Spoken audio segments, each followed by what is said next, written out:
Kaisar Hirohito menanyakan berapa jumlah guru yang tersisa pada saat setelah peristiwa Hiroshima Nagasaki. Seberapa pentingkah guru di mata seorang Kaisar Hirohito untuk sebuah negara? Di era sekarang, pengetahuan sangat mudah untuk kita jangkau, dimanapun, kapanpun, oleh siapapun. Lalu, apa peran guru selanjutnya? Apa yang diharapkan oleh para pelajar? Apa yang diharapkan oleh masyarakat terhadap pendidikan di negeri ini? Kami telah merangkum beberapa sudut pandang dari para pengajar, pelajar, dan juga masyarakat mengenai fenomena di dunia pendidikan yang telah terjadi belakangan ini.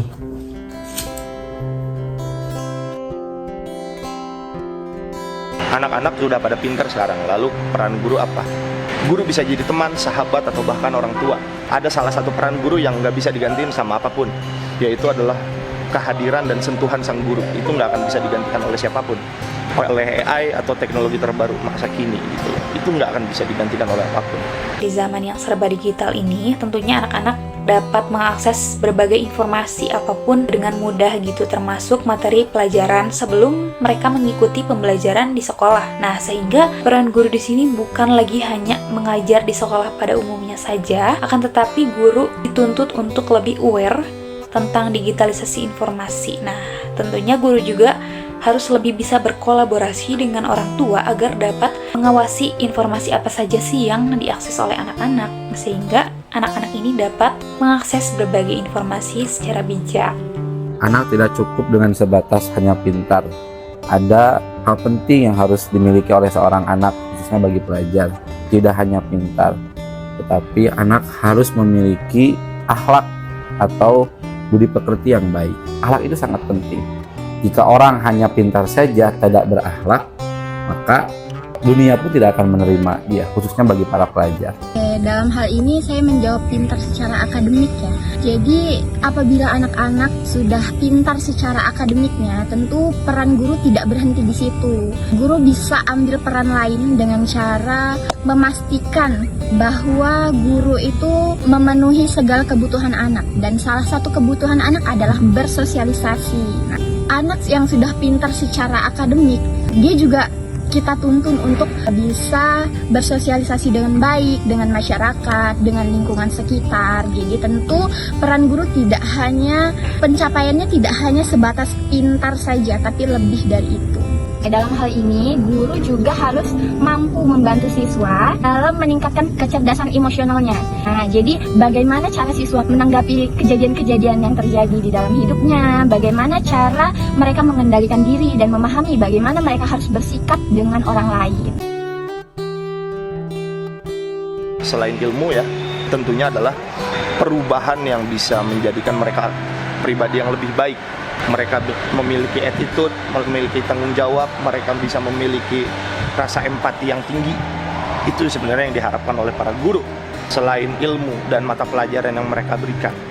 Selain materi pelajaran, tentunya anak-anak harus terlebih dahulu ditanamkan pembelajaran afektif. Nah, yang dimana di dalamnya itu berisi pembelajaran nilai, sikap, serta emosi yang baik untuk anak-anak. Nah, sehingga ketika mereka sudah mengetahui nilai yang baik, sikap yang baik, kemudian etika yang baik, nah mereka ini akan menerapkannya ke dalam kehidupannya sehari-hari. Selain materi pelajaran, maka yang diharapkan oleh seorang guru bagi para pelajar adalah dapat menerima bagaimana posisi guru tersebut. Ketika mengajar dia menghargai, ketika mengajar dia memperhatikan. Jadi tidak hanya saja dia menerima materi yang disampaikan oleh guru, tapi bagaimana cara dia menghargai guru ketika mengajar. Yang kedua adalah yang diharapkan oleh seorang guru ketika sudah selesai menyelesaikan jenjang pendidikannya, itu dapat membawa nama baik guru tersebut. Kemanapun dia melanglang buana, kemanapun dia pergi, maka yang dia sebutkan dan dia bawa adalah seorang gurunya. Di kurikulum yang sedang berjalan sekarang, yaitu kurikulum Merdeka, guru diharapkan mampu memenuhi kriteria pelajar Pancasila. Materi pelajaran memang penting, namun ada yang tidak kalah penting diterima oleh peserta didik, yaitu terkait dengan pengertian mereka terhadap profil pelajar Pancasila yang diharapkan dari kurikulum Merdeka itu. Peserta didik diharapkan mampu memahami terlebih dahulu apa tujuan mereka mengikuti pembelajaran itu apa, tujuan mereka diarahkan itu apa. Kesadaran tersebut akan membantu mereka untuk menjadi pribadi yang lebih baik dan lebih siap untuk melaksanakan kehidupan selanjutnya, kehidupan yang sesungguhnya di dalam sebuah masyarakat, begitu. Tanggapan mengenai fenomena guru tegas, ancaman masuk lapas. Ini nih, guru tegas salah, nggak tegas pun salah. Harus gimana kita gitu, sebagai guru? Jadi kita harus seperti apa mendidik anak itu? Ketika kita tegas, resiko kita masuk lapas. Kita nggak tegas, dibilang kita tidak mendidik anak. Cukup miris ketika banyak orang tua di luar sana yang mengharapkan dididik di sekolah, namun mereka sendiri terlalu memanjakan anak, mungkin bisa dibilang, sehingga kasus-kasus yang seperti itu banyak terjadi di kita. Sangat miris ya tentunya, miris sekali. Karena dengan adanya hal tersebut menunjukkan bahwa penegakan hukum di negara kita ini masih sangat rendah. Nah, imbasnya ini bukan hanya kepada guru-guru yang merasakan secara langsung saja, akan tetapi hal tersebut perlahan-lahan akan merusak terhadap moral suatu generasi yang nantinya akan menjadi penerus bangsa. Ini menjadi sebuah fenomena yang sangat miris, karena memang guru ketika menegur seorang siswa yang bersalah itu murni bukan karena dia benci, tapi itulah salah satu bentuk sayang guru tersebut terhadap muridnya. Tersinggung sedikit dilaporkan masuk penjara. Ini sangat miris sekali ketika dunia pendidikan sudah terancam seperti ini. Oke, ini lagi viral banget dan lagi banyak banget beredar ya di berita-berita kita sekarang. Nah, seiring perkembangannya zaman, tentu guru, peserta didik, dan orang tua itu semakin erat kaitannya. Jadi kayak kedekatan orang tua dan guru di zaman dulu dengan kedekatan orang tua dengan guru di zaman sekarang itu pasti beda. Pengaruh sosial media terutama ya. Tegas dalam hal ini saya artikan sebagai peran saya di mata peserta didik. Saya mempercayai bahwa setiap anak berulah di sekolah, itu pasti. Itu tidak bisa dipungkiri. Anak-anak pasti ada aja polanya. Berarti mereka itu membutuhkan perhatian yang lebih. Nah, maka dari itu jenis perhatian ini yang harus saya selidiki dan saya lakukan. Setiap sikap tegas yang memang dibutuhkan harus saya pikirkan. Dan tidak hanya saya, tapi ini juga untuk semua guru dan setiap guru, di mana kita harus betul memahami apa kebutuhan setiap anak sehingga yang mereka butuhkan itu tercukupi dan terpenuhi, begitu. Banyak banget. Saya pribadi sebagai guru, tantangan saya adalah menghadapi anak-anak yang luar biasa random gitu loh. Ada yang pinter, ada yang bandel, ada yang baik, ada yang kurang baik, yang masih butuh pembinaan, itu bermacam-macam. Itu tantangan, apalagi sebagai guru muda gitu yang tidak terpaut jauh umurnya dengan mereka. Ya, itu tantangan tersendiri gitu loh. Kekhawatirannya itu tadi, khawatir mereka ini tidak bisa menempatkan posisi ketika mereka di masyarakat gimana. Itu kekhawatiran saya, dan apakah mereka bisa nanti menjalani kehidupan yang memang benar-benar keras. Apakah mereka bisa menjalani tantangan-tantangan atau challenge-challenge kehidupan yang lebih berat daripada ini. Keresahannya saya takut kalau misalkan siswa-siswa sekarang ini malah kualitasnya semakin menurun. Itu banyak data-data yang menunjukkan kalau literasi kita rendah lah, udah gitu, mencontek kita tinggi lah, dan sebagainya.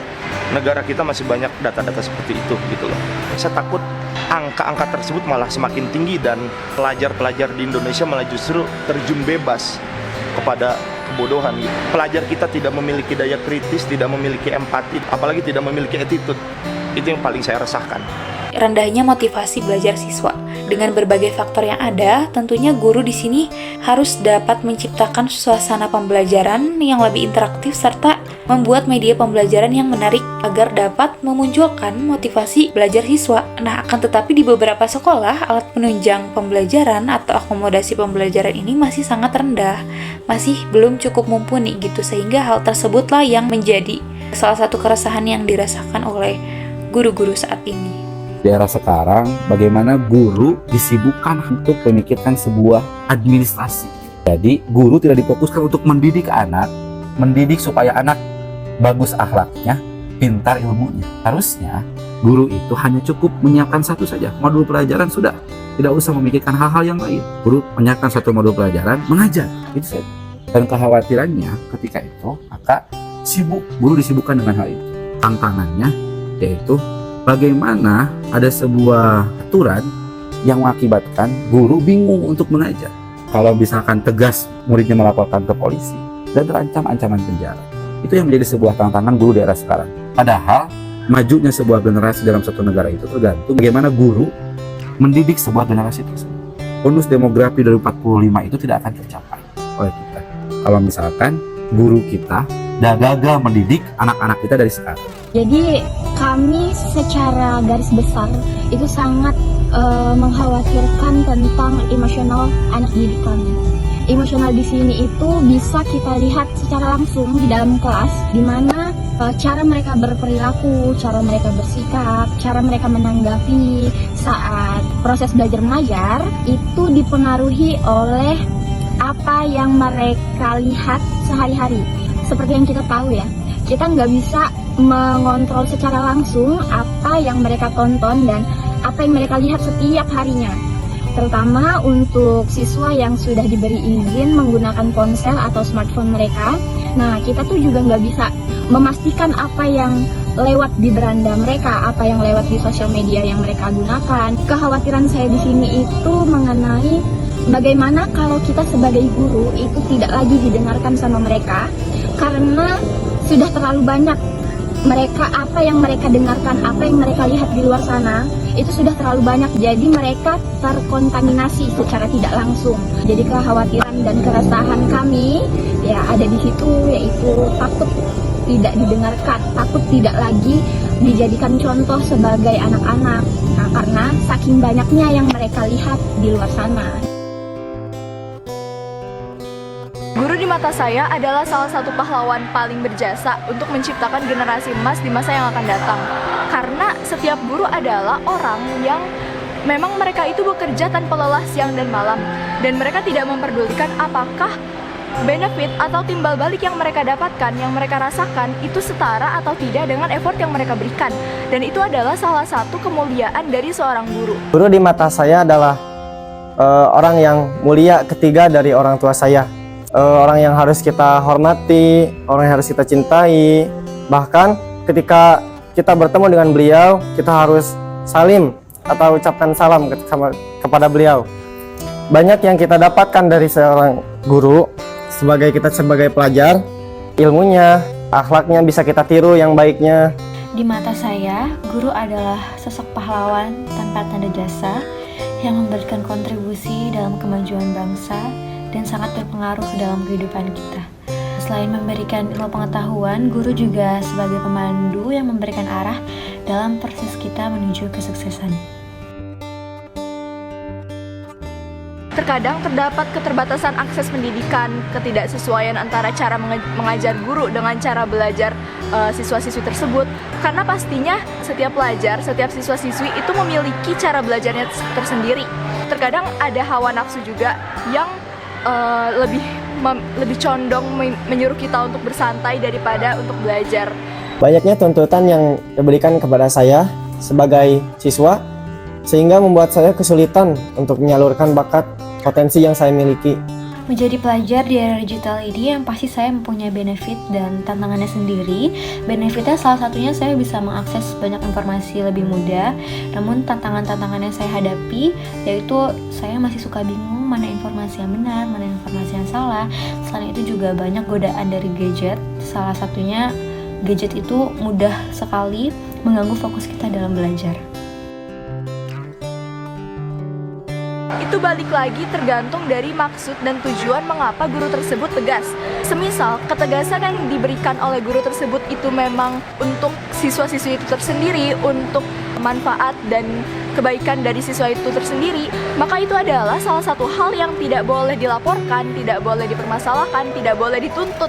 Karena mau bagaimanapun seorang guru memang normal gitu kalau mereka itu tegas kepada siswa-siswinya, tetapi selama tidak membahayakan keselamatan dari siswa-siswi itu tersendiri. Enggak kalau misalnya Enggak. guru yang kalau misalnya tegas itu ancamannya lepas. Enggak, Kenapa? karena itu justru memberikan pelajaran bagi siswa atau murid. Justru kalau diadakannya ancaman seperti itu membuat guru menjadi cuek gitu kepada muridnya teh.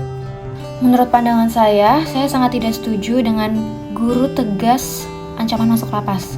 karena guru juga berhak mendapatkan keadilan hukum dari kekerasan, ancaman, diskriminatif. Apalagi dengan guru yang berperan sebagai orang tua kedua di sekolah, guru sangat berhak untuk menegur anak yang melakukan kesalahan atau mungkin anak yang nakal, tetapi tetap menegur tanpa adanya kekerasan. Jujur kalau dari saya pribadi, saya berharap setiap guru di sekolah-sekolah yang ada di Indonesia, mau itu dari SD, SMP maupun SMA, saya berharap guru-guru itu tidak hanya memberikan ilmu dalam bentuk pelajaran mata pelajaran saja, tapi juga mereka bisa mengajarkan pelajaran hidup atau memang nilai-nilai hidup yang tidak diajarkan di ruang kelas, di lingkungan sekolah, sehingga apa yang siswa-siswi ini dapatkan di sekolah itu tidak hanya berupa materi pelajaran saja, seperti itu. Saya harap selain materi pelajaran yang saya dapatkan ketika saya menjadi siswa, saya juga berharap mendapatkan dukungan atau bayangan kehidupan kedepannya saya. Jadi peduli gitu terhadap kehidupan saya kedepannya gimana. Ya gitu. Selain ilmu yang bisa saya dapatkan dari seorang guru, saya juga berharap guru bisa menjadi sosok yang inspiratif yang dapat memotivasi saya dalam menggapai cita-cita dan bisa menjadi teman dan menjadi tempat yang nyaman bagi murid-murid saya. Semua guru pasti pengen yang terbaik buat siswanya, dan fenomena yang kemarin terjadi gitu ya, saya harapkan ini tidak terjadi lagi di masa depan atau masa sekarang, terutama yang terbaru-baru ini. Semoga mereka bisa mendapatkan keadilan kepada para guru-guru yang mungkin ditahan. Saya harapkan pelajar-pelajar Indonesia bisa menjadi pribadi yang lebih baik, memiliki attitude, daya kritis yang luar biasa, memiliki tanggung jawab dan pola pikir yang baik. Setiap guru pasti memiliki kepribadiannya masing-masing, memiliki value-nya masing-masing, dan dari kita sebagai pelajar juga harus mengerti guru, tidak hanya guru yang mengerti kita. Terima kasih. Kita sebagai manusia yang bersifat dinamis tentunya harus dapat mengikuti perkembangan zaman yang ada. Nah, akan tetapi kita harus tetap memperhatikan nilai-nilai serta norma-norma yang ada di dalamnya, termasuk dalam menghormati seorang guru. Selain itu juga saya berharap bahwa kesejahteraan guru serta kesejahteraan pendidikan di negara kita ini menjadi fokus yang utama agar dapat mencetak generasi penerus bangsa yang berkarakter serta berkualitas. Selamat Hari Guru, selamat Hari Gue! Saya menyadari bahwa saya sebagai salah satu guru generasi Z atau Gen Z yang saat ini ikut andil dalam mendidik dan membesarkan anak-anak dari generasi Z sampai Gen Alpha, tentu saya harus 10 kali lebih maju, 10 kali lebih jago dari anak-anak didik saya, karena saya harus mengetahui lebih banyak informasi, lebih banyak tren apa yang sedang booming saat ini, sehingga saya mampu mencoba berbagai jenis model ajar untuk mengimprove model ajar atau bahan ajar atau media belajar yang bisa saya berikan untuk anak-anak, supaya anak-anak juga lebih senang tentunya saat berada di kelas, dan kelas juga tidak membosankan. Semakin banyak inovasi dan semakin banyak kreativitas yang kita gunakan, saya yakin anak-anak akan lebih cepat menanggapi, akan lebih cepat memahami materi yang kita ajarkan. Begitu, terima kasih. Semoga guru-guru di Indonesia dan pelajar di Indonesia menjadi manusia-manusia yang bisa menerangi negeri ini lebih cerah lagi. Selamat Hari Guru, sampai jumpa. Assalamualaikum warahmatullahi wabarakatuh.